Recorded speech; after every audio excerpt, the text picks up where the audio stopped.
So, now that we've chatted about that, for the second world championship of the night, and actually, even the night is too grand. For the second world championship match in the previous 2 hours, Brock Lesnar with Paul Heyman took on Bobby Lashley with MVP in his corner.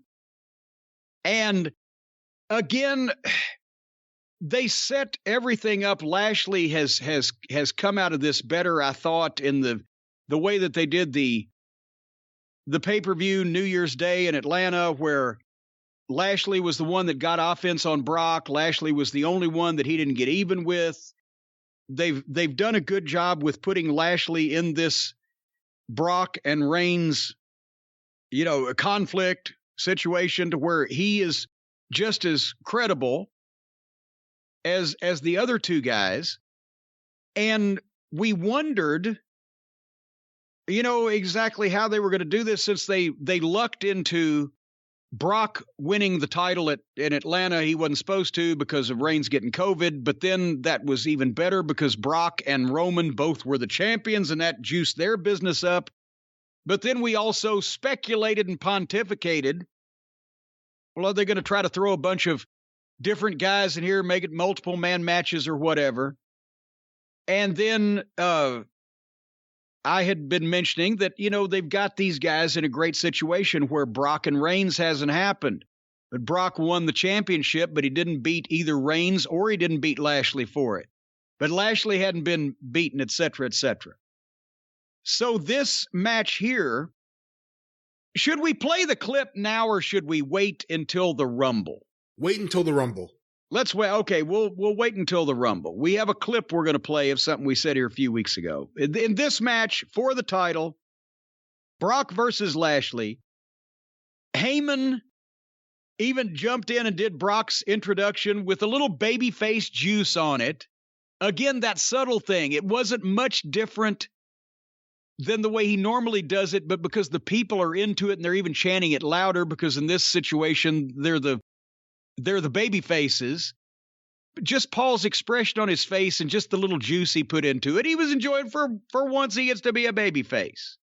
See, Paul, you should have done it when I did it against you fucking 30 whatever years ago. You'd had some fun. But anyway, as soon as this match started, they did the stiff lockup.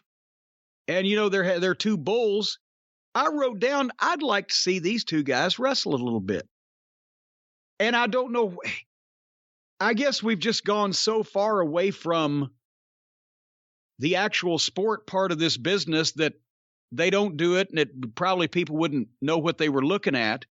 But both these guys were amateur wrestlers at about as high a level as you can get.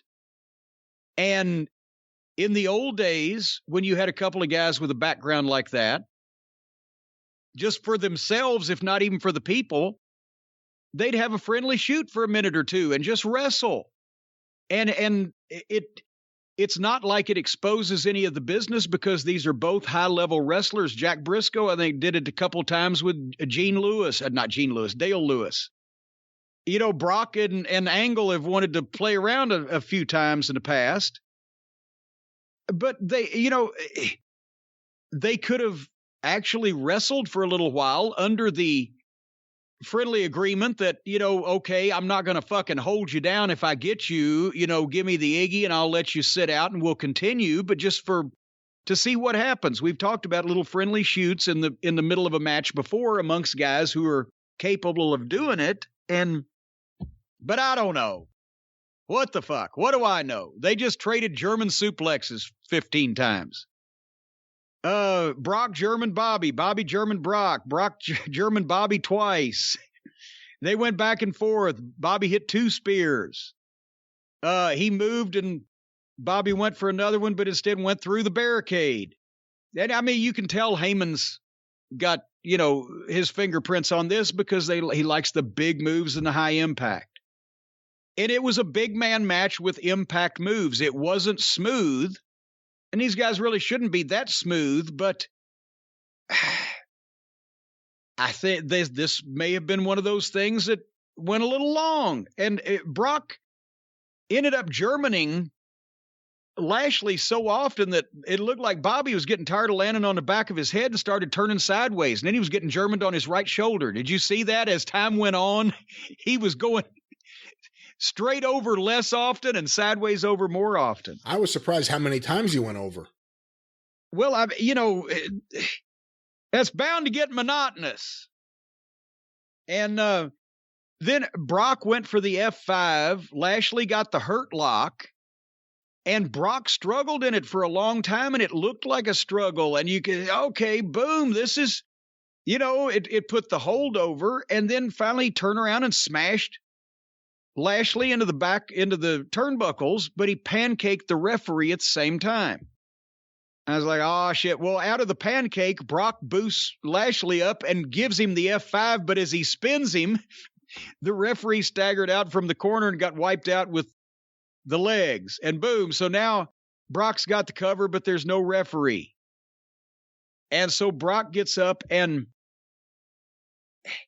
before we go into the finish, did you feel at that point a little bit like, was it letdown or relief? Because these two guys didn't mesh as good as you would imagine Brock and Reigns will, or that you can know that Reigns and Lashley have. The match wasn't there. And then once they bumped the referee and I said they're going home, it seemed like there should have been more, but at the same time, they'd already gone too long. Can both those things be true at the same time? We wanted more, but they'd already been out there too long. Yes. Both of those things are true. Did you feel those same emotions?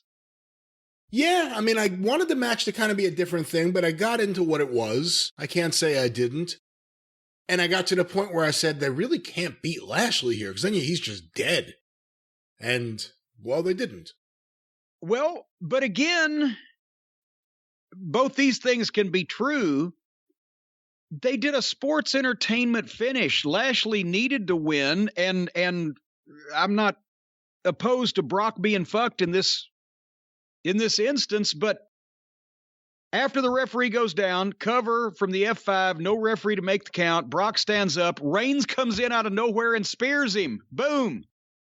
And down he goes. People go, oh, shit. And then Reigns looks at Paul. Paul looks at Reigns. Reigns holds his hand out. Paul hands him the title belt.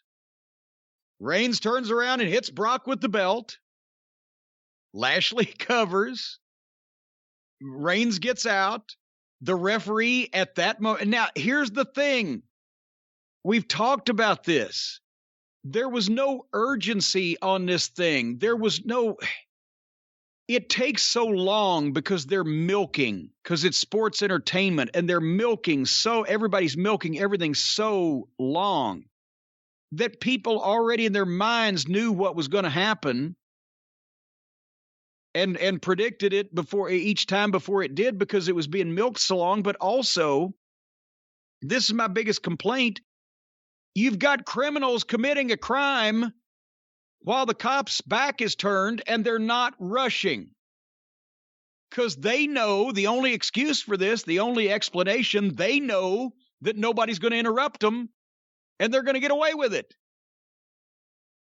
Because, again, could not Reigns have rolled in immediately when the referee went down, and after the Brock got the cover long enough so you could see he could have got it? Reigns rolls in, spears him. Paul's, oh my God, he jumps up on the apron of the ring like he's, oh my God, and Reigns looks up at him, and they exchange a look, and Reigns sticks his hand out and says, give it to me, and Paul flips him the fucking belt and jumps down, and he turns around and bashes Brock over the head with it and dives out of the ring. They've done the same thing. They didn't telegraph it. Nobody in the building missed it, unless they're looking at the burning sign. So it's not like you needed to milk this where everybody could understand it. They would have understood that. They would have understood that. They would have understood also that these guys were trying to get away with something. And MVP was not even focused on. He was just running around in the periphery of the thing, but there should have been a moment where when Paul was to hand Lashley the belt, that MVP would get a big smile, like, oh, because he wasn't in on it. They couldn't let anybody in on it. It was a big secret. But now he's happy, and then he could have even fucking offered to shake Heyman's hand on the way by. But as it was, the referee was down for an elongated period of time. Everybody was standing around looking at each other, telegraphing this thing, and then when it happened, suddenly then the referee is fine right at that exact moment. You can do this quicker with less milking. Vince has always loved shit to be milked. But you could do it. The people wouldn't miss it. They would understand it, but it would look more like something that was naturally unfolding and not a dramatic reading of Shakespeare. So good finish in theory, but so slow. It's like, what'd you think? Didn't bother me as much as it bothered you. It was a little drawn out with Heyman handing over the belt and then all of a sudden doing his little march over to just walking off with Roman Reigns. And it certainly sets up a lot of intrigue for where they're going for WrestleMania. And I wonder, do they tell Heyman or any manager, do they say, okay, do this, and then don't try to get any heat off of it. Just return to your position with your head down, like you're trying not to watch your dog taking a poop. If I'd have done something like that, I would have been, I told all you motherfuckers I was going to get even. A little disappointed, too. I like Heyman with Brock. It's always weird when they're not together. Well, but the problem is, if they want to keep Heyman around, do they want him in the corner of the guy that shows up 3 times a year or the guy that's there every week? Right.